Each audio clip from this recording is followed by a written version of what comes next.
Hello everybody, and welcome back to Undefeated. We got to see our room, find out that Redline is our roommate. This tiny lad. He barely takes up the screen at all, right? He's a small lad.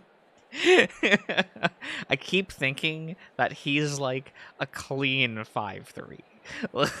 Just because of how small his sprite is compared to like all the other characters. Like, he's Wolverine sized, it's fine. It's fine. We're hanging out with our roomie for Din Din, right? I can't keep thinking on this now. I can feel my skin crawling. Redline probably notices my silence. So, got any plans after dinner? No. Great. You can show me your. You can let me show you around the facility then. Sorry, that sentence really got away from me. I force down the last bit of my salad and take a swig of water. It's not like I can do anything else until you do, right? Redline stands up quickly, grabbing his tray. Oh, he rises. He's trying, guys. He's trying. That's the spirit. Come on, little buddy. Little buddy? I wipe the scowl off my face and follow Redline to drop our trays off at the trash table, then out the cafeteria doors. Redline is standing outside the main floor, facing the opposite wall, with his hands on his hips. His head is craned in one direction, looking down at the hall. He's got the same goofy smile on his face, almost like he's lost in thought. So, Xander. Yep. Where do you want to see first? I feel like I could answer that. I could answer that better if I knew what was down here. Redline spits out another high-pitched laugh. Good point. Oh, we've got a library, a pool, some exercise places. Those all sound equally interesting. Where do I want to go first? Oh my god, we get to choose! I want to go to the pool. Let's get wet. Let's be some moist lads. Redline's ears twitch at my answer, but his gaze doesn't change. Oh, sorry, actually, it might be better to go this way. More efficient. Yeah, I mean, we could hit all the different stuff on the way there. Come on, dude! He starts moving down the hall after away from the cafeteria. What the hell was the point of asking me if we're just going down the way he wants? Just another thing I don't have a choice in down here. I follow suit, sticking close beside Redline as he moves past the stairwell across the hall from the cafeteria. Oh, it's the gym.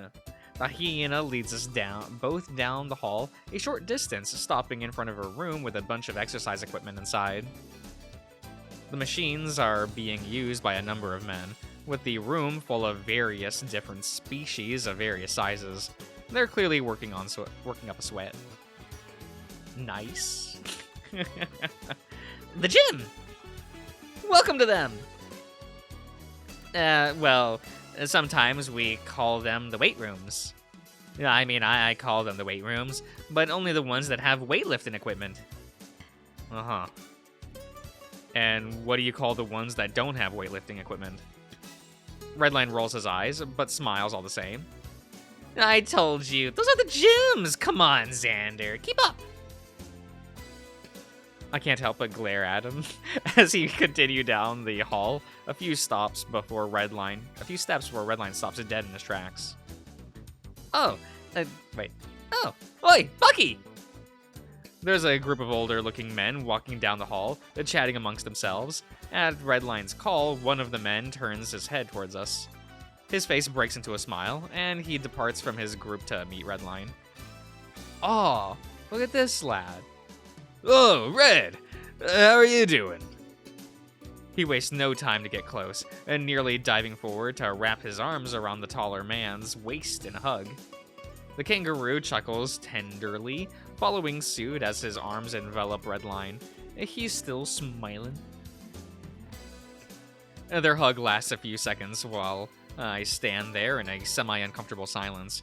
No one around seems to notice, so I guess it's not out of the ordinary for them to give hugs. How's the leg treating you, Red? All good. Redline steps back from the hug. His tail is providing a nice breeze, wagging rapidly behind him. I actually have to step back to keep it out of my way. Yes, sir. Sorry to worry ya. I got some ice on it for a bit, and it's as good as new. The kangaroo claps, okay, Redline on the shoulder and smiles. Hey, good to hear, man. He turns his head to me. And you! I feel like I've seen you around. New here, are ya? Redline turns, standing between us and looking at me. All right, Xander, this is Buck. Bucky. Coach Bucky. He's the trainer for a few of us lightweights. Bucky nods and smiles. I work with other weight classes too. I heard we were getting some fresh meat. Didn't know it'd be so soon, but we're happy to have you. It's good to meet you, Xander. He extends his paw, and I meet it with my own hand. Buck or Bucky? The kangaroo gives a short chuckle. My rule is that it's either Coach, Bucky, or both. Anything else, and it's 100 push-ups. And Redline? Another laugh, this time a little louder. He reaches out and ruffles Redline's hair. This pup's done his fair share of payments, and then some. Can't seem to break the habit, so he just ends up doing a little more work in the gym. Redline, whose tail is going nuts at this point, leans into the paw with a goofy smile strewn across his face. Yes, sir. Plus, it helps build more muscle, so why wouldn't I take the opportunity? I ought to up my rates if that's your rationale, Red. Oh, what? You don't think I can pay up? Bucky smiles. And what if you can't? His eyes have sort of a sinister hue to them, their shape narrowing down on the hyena. Redline, however, had his eyes wide open. Name your price, Buck!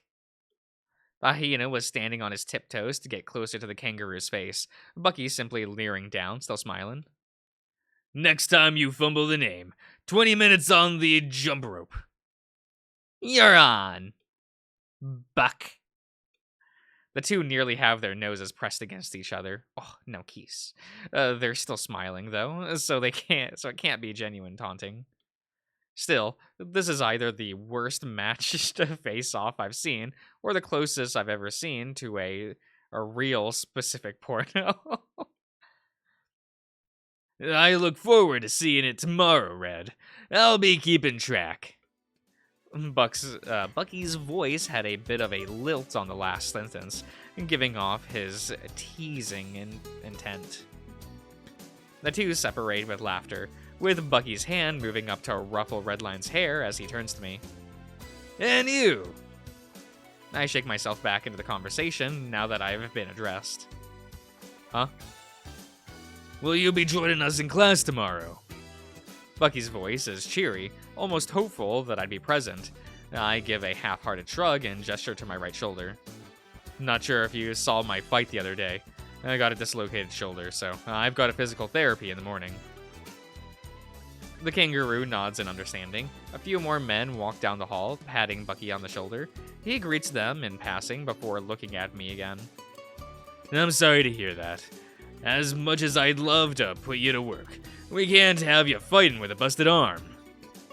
You rest up until you're cleared, and we'll get you right back to speed, alright? His paw bumps Redline's backside, and he nods to both of us. I gotta head out. You two have a good night, yeah? With a short hop that turns into a trot, Bucky jogs down the hall toward his cluster of friends.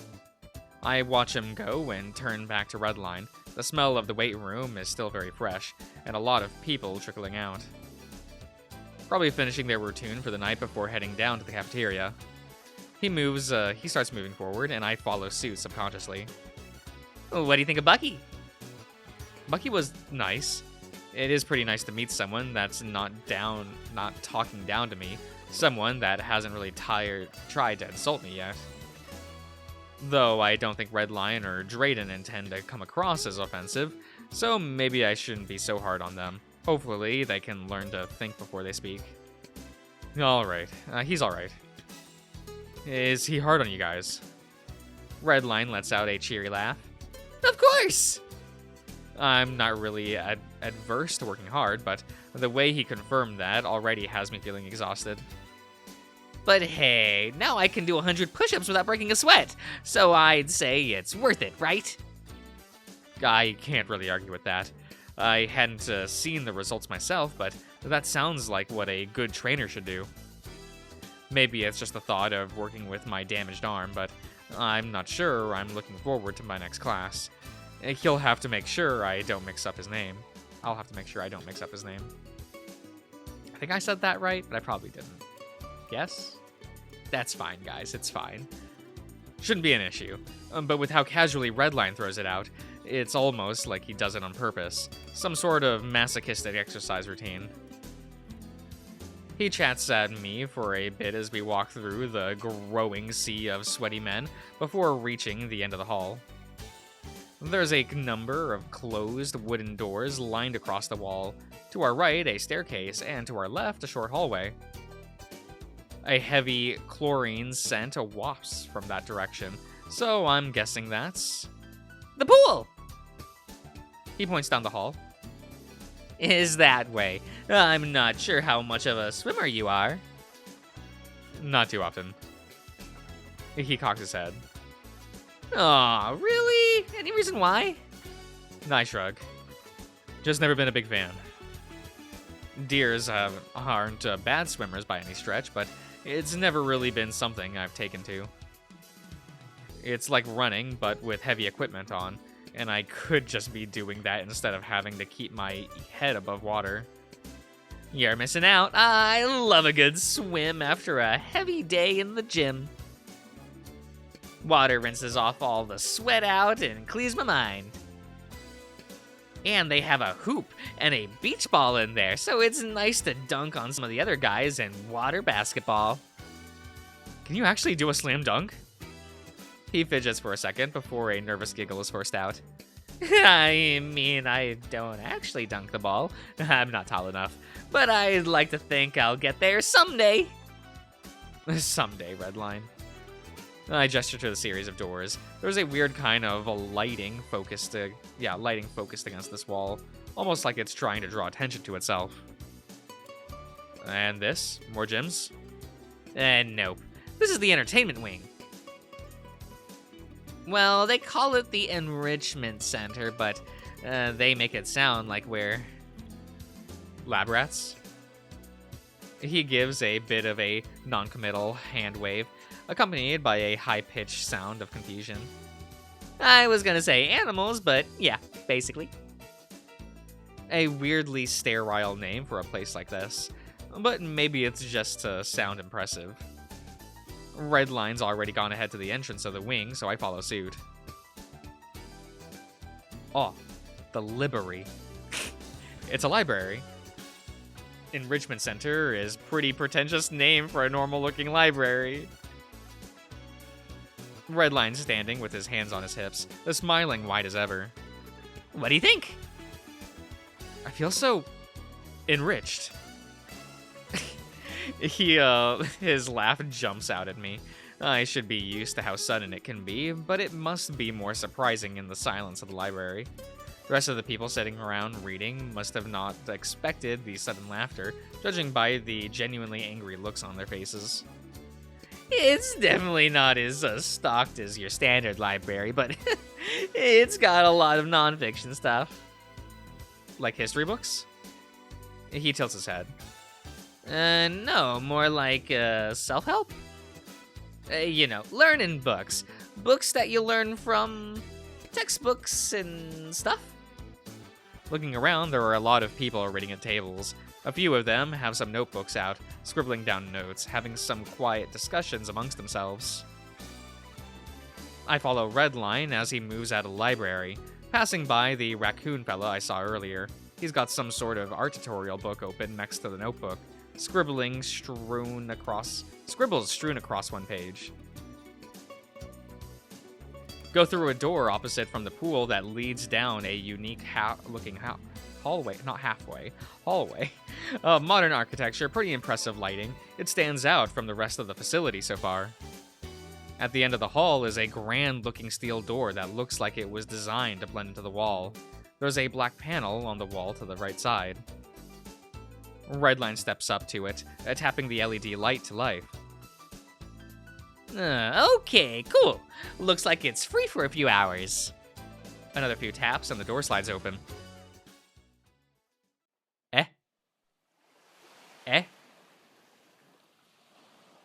Beach. Okay, and a bar? Look, man. We gonna get drunk? The bright lights burn my eyes before I have a chance to turn away. Once I manage to adjust, Redline leads me through the open door onto a giant deck hanging over the beach. Behind us, a sun shines down, filling the space with glorious light. I briefly notice the change in temperature, and I can tell it's a bit warmer in here with the way my shirt gently sticks to my body. This is the immersion chamber. My hands grip the railing, tracing along it as I move the length of the deck. My eyes close, and I take a moment to breathe in the salty air. A cool breeze filters past, my ears twitching from its influence? The sound of the waves crashing against the shore, the warmth of the sun on my fur. I try to soak it in for as long as I can. Pretty cool, right? It's beautiful. It's alright. I don't remember seeing anything like this on the promo material or the contract or anything, really. Redline's already moving up to next to me, hands on the railing as he looks over at the sea. Yeah, well, this is kind of reserved for higher tier fighters. We're not really supposed to be here. I frown. It's okay, as long as no one's booked it. People don't really mind if I'm here. But yeah, people will host parties or post-fight celebrations or whatever. Really in here. Sometimes they'll invite me. It's pretty cool. They even decorated for the holidays and stuff, too. How does that work? We're underground! He moves backwards toward the door. There's a black panel along the wall on the inside of the room, too. That's right. So this screen controls basically the whole room. Time of day, temperature, wind, tide, you name it.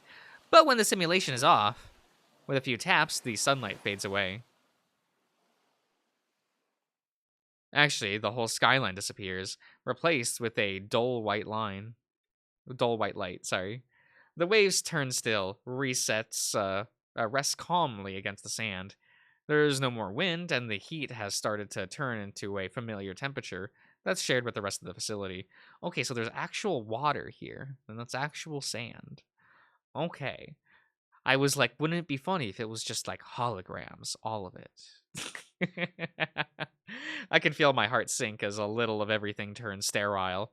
Quiet is nice, but for a few seconds, it's deafeningly silent. As quickly as the scenery has vanished, it returns, the sound of waves splashing once more against the flowing through the air. And like I said, time of day.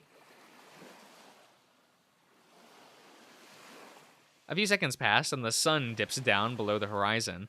With it, a fake moon rises on the opposite side of the room. So it's not real. Redline moves back to where he was before, standing next to me along the railing. Well, no. Like you said, we're really far underground. Kind of hard to get any real sunlight down here, but it does a good job of imitating it. So you could probably get a tan if you stayed out long enough. I've been trying to block Redline out of as he spoke. My eyes close, and I take in the ocean air again. The cool breeze, the salty scent, the sound of waves. None of this is real. I will say, it's missing something. He has a really good habit of breaking my concentration.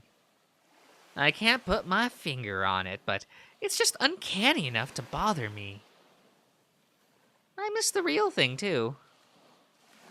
But hey, the view is nice, right? I look out to the fabricated sea. Yeah. We stay there for a while. That night, I dreamed of the ocean. Aw. Alright, go ahead and pull up. My hands wrap around and... Well, here, let me turn that down a bit. There we go. My hands wrapped around an elastic band, pulling it gently across my chest, and then returning it back to the side. I've repeated this motion a few times, with Drayden holding the other end of the band. How's your shoulder feeling? Fine, actually. He takes a sip of his coffee and winces. It smells really sweet. Hot. That's good.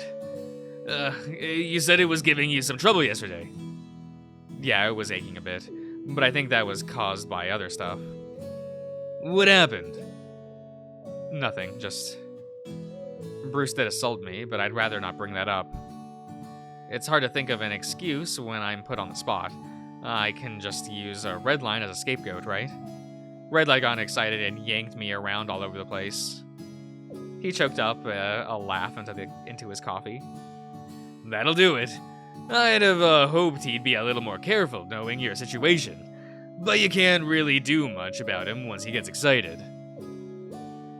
I know how that goes. He tried to talk my ear off the one time we met. But, yeah. Be careful with that one. You don't need to tell me. After another small laugh from the feline, as he takes another sip before setting the cup in the seat to the side. Sorry, guys. He moves behind me, holding my shoulder gently. It's like he's handling some fragile artifact. Can you squeeze your shoulder blades together for me? I follow suit. It's actually nice to stretch back there. I should do this more often. Drayden tilts my head to the left, giving an even better stretch along the right side of my neck. Very good. Any pain at all? Nope. Good. He comes back around to my front, scribbling down on his clipboard. So, how was your first day? Aside from Red nearly breaking your arm, I mean. I'm trying not to think about what happened yesterday. Fine. That's really all I want to say. There's a bit of silence where Drayden just sort of smiles at me. He takes a drink from his cup of coffee. I guess he's expecting more. Redline showed me around a bit, and I met a coach. Uh-huh. He was halfway through his drink, but he stopped when I mentioned the coach. Thank you for reminding me. Since I'm discharging you fully today, I've got your coach assignment. An assignment? Drayden nods, flipping a bit through his clipboard. It's just to get you acquainted with how we work down here. You're free to choose different coaches once you make a bit of progress, but it's a good idea to stick with the same one for a bit. Uh-huh. Can't really contest that. Coaches work best when they know how their fighters work. The more a fighter changes coaches, the more time the coach has to spend finding the fighter's limitations and capabilities. It's kind of a waste of time that you could use training to get stronger. Looks like you've got Coach Bucky. Bucky? Yeah, he's a big kangaroo fella. Well, that's a nice coincidence. No, I know. Redline actually introduced us last night. Oh, great. I get more of his students sent my way from the other coaches, so he must be working them hard. Either that, or they aren't learning to dodge too well. Drayden laughs a bit. There's a bit of silence. Don't tell him I said that. Pay me? Wow, is that the kind of person we are? That's fine. My lips are sealed. He laughs gently and taps his pen on his clipboard. I appreciate it. I don't think he'd really do anything about it, but I'd rather not get on his bad side. Things are a lot easier when people get along. Especially down here, cooped up in this facility. It can really drive men to do some weird stuff, you know. Cabin fever and all that. I can't help but glare at him. Cabin fever is usually pretty intense, right? I think I saw a movie about it once. Isn't that dangerous? He tilts his head, thinking for a moment. I might have exaggerated a bit when I said that. I mean, yes, it can be dangerous, but I don't think anyone down here is capable of going insane.